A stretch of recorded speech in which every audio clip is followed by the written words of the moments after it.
Hey everybody, welcome back to another episode of Talking Cardboard. As always, my name is Corey. Ryan. I'm Nick. And I'm John. And on today's video, we talk about useful, helpful gaming accessories and supplies that we would suggest to you and everyone else. Let's get started.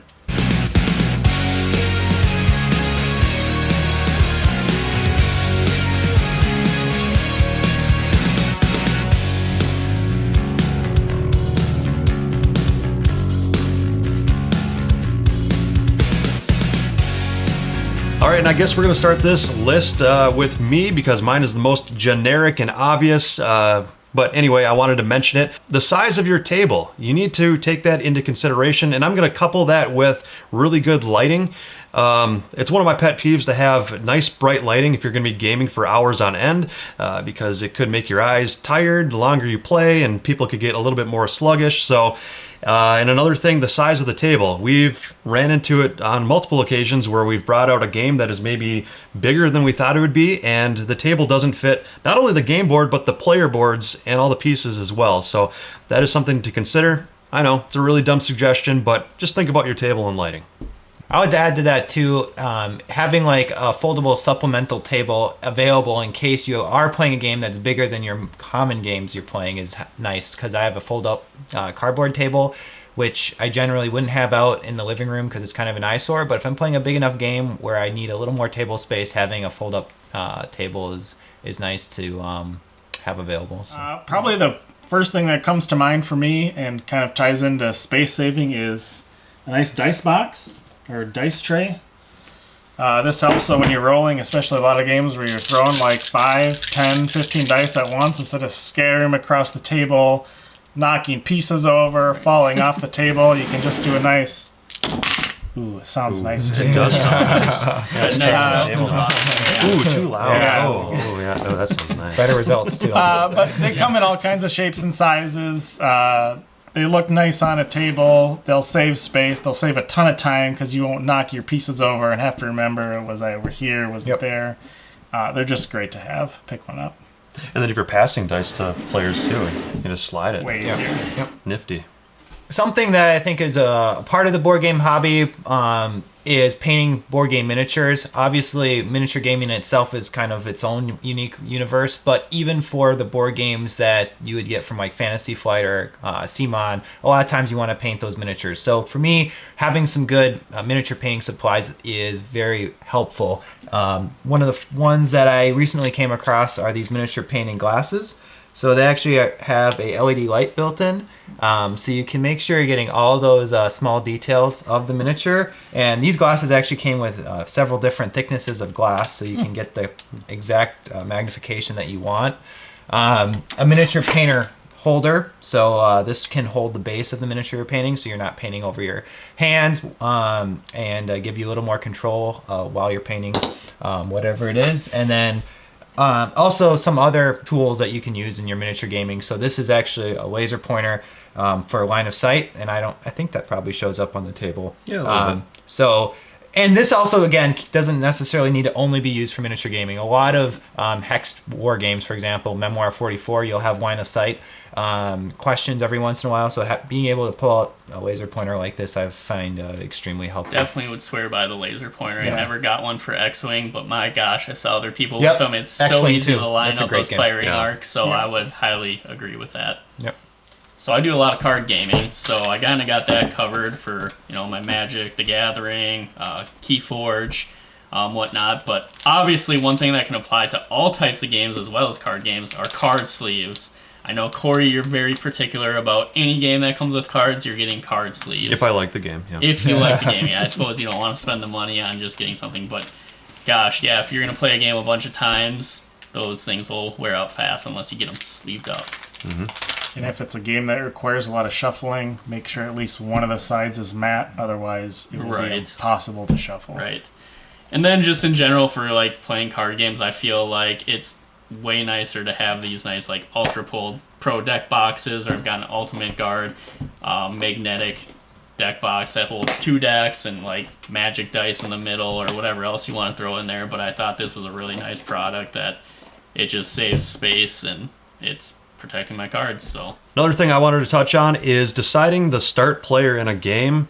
I know a lot of the rule books come with these really fun things that I'm sure you all enjoy, where the last person to visit Jamaica is the first player, or the last person to eat a bologna sandwich is the first player, but I don't like that at all. I just feel like it's just... It kind of picks people that are more adventurous in life to be the first player more often. So, And Corey doesn't do anything. and I don't do except play anything. games. So what I like to use is, this is the Start Player app, for example, and you can put your fingers on it and it chooses the Start Player. If you're the only one, you're the first player. So you can choose. There's tens and tens of different apps out there that you can choose to, be a first player decider. But anyway, I thought that was important to mention. Mm-hmm. One thing that I found incredibly useful, mostly it's useful for Gloomhaven. That's the only thing I've used it for, but it could be useful for any games where you have lots of terrain tiles. It's a nice file folder handheld.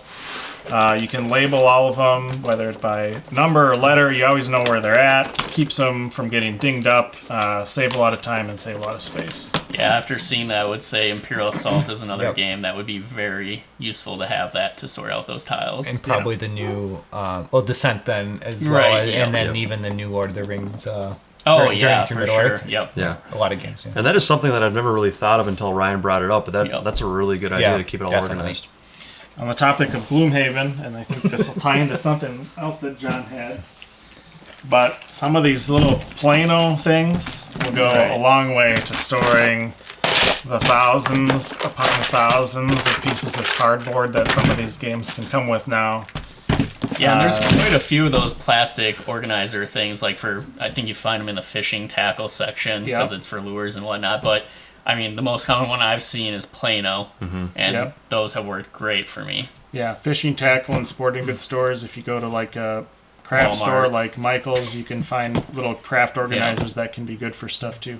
And also, even for tool organization. So I have one for my X-Wing collection that I found at a Home Depot. And this, I think, was only like $10, and it actually is pretty heavy duty, nice and thick, but holds all my X-Wing miniatures in organized fashion. So that's another option too when you're trying to organize your games. And I know we talk about it more as like the organizing factor, where it feels nice to have everything where you know where it's all at, but it also cuts down on the setup time too. Yes. We Keeps found that things when a game organized. is well organized, you Yeah. can really get Yep. to the table a lot quicker.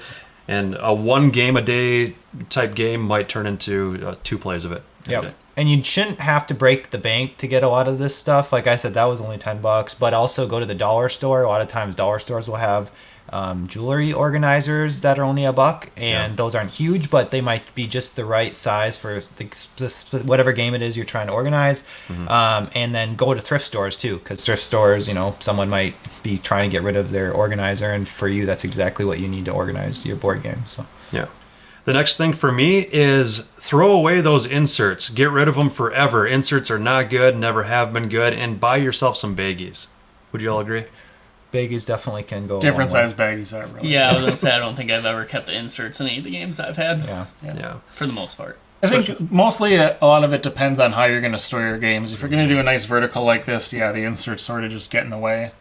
If you're going to stack them like more on top horizontally, the inserts can be nice to hold stuff in certain places. The But only game we have the insert in still is the Clink Legacy game. And that's about it. Yeah. But that one actually was designed smartly. So. Yeah, I was gonna say, I know some games have inserts designed for you to take the game out, like almost to save the game, like Time Stories. Time Stories has an insert that if you're like in the middle of a game and you want to put it away, it's designed so you can save it, but most games definitely are not like that. I think Queen Domino, it's a simple game, but that has a good insert for it. Mechs vs. Minions. Mechs vs. Minions, really good storage with it. And certain types of legacy games like Charterstone, I know, has their own little separate boxes for each player. So as you're gathering different components throughout the game, you're storing them all away. So very common in legacy games. I guess the last one on my list is get yourself a nice travel bag, duffel bag, or anything of that sort to bring games to friends' houses or to conventions or other gaming events. It's really nice to have a nice bag that protects your games when you're hauling them, especially for those longer distances. I know that comes in handy quite a bit because I am going to different houses all the time and bringing like a backpack might only fit one game, but if you can find that game where you can haul maybe a few at a time, that's really come in handy. Yep. Another thing that I might add too is rubber bands. So For example, this rubber band's holding together the cover of this dice counter tray. Some people are probably very scared of using rubber bands to keep cards together. That's, of course, personal preference. For me, I definitely have games where I'm using a rubber band to keep my cards together from getting all over the board or the box. So keep that in mind. And when you're buying your rubber bands, there's sometimes variety packs that give you a ton of sizes. So I'm not saying that you should force your deck of cards in a tight rubber band and crease all your cards. Definitely find a rubber band that fits your decks. But that's another thing maybe that can help organize some of your games that you have a lot of different cards for. Yeah, definitely. And I think that pretty much wraps it up for today's video on some often overlooked gaming supplies that we would suggest to you to help your overall gaming experience. Until next time, we are talking cardboard. You all have a great day.